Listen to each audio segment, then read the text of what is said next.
Ət zülalla zəngin və heyvan mənşəli qida olduğu üçün yüksək risk qrupuna aiddir. Buna görə də ət alarkən və istifadə edərkən bir sıra vacib məqamlara diqqət yetirilməlidir. Türkistan.az məlumat verir ki, bu sözləri Medialog.az açıqlamasında Qida Təhlükəsizliyi Hərəkatının rəhbəri, sağlam qidalanma mütəxəssisi Məhsəti Hüseynova bildirib. O qeyd edib ki, ət yalnız etibarlı və mənşəyi məlum olan satış yerlərindən alınmalıdır. Əgər ət alarkən müvafiq arayışın təqdim edilməsi ilə bağlı çətinlik yaranırsa, bu məhsulun keyfiyyəti ilə bağlı suallar doğura bilər. Eyni zamanda ətin kəsilmə və saxlanma şəraitinə xüsusi diqqət yetirilməlidir. Ət 2-4 dərəcə temperaturda saxlanmalıdır. Otaq temperaturunda saxlanılan ət tez bir zamanda xarab olur və tərkibində dəyişikliklər baş verir.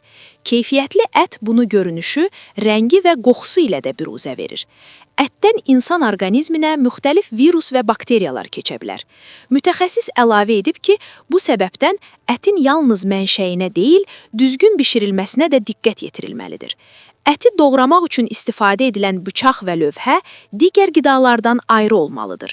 Ətin bişirilməsi zamanı qaynama temperaturu ən azı 70 dərəcədən yuxarı olmalıdır ki, zərərli mikroorqanizmlər məhv edilsin. Bir sözlə, ət alarkən də, bişirərkən də gigiyena və təhlükəsizlik qaydalarına ciddi şəkildə əməl olunmalıdır.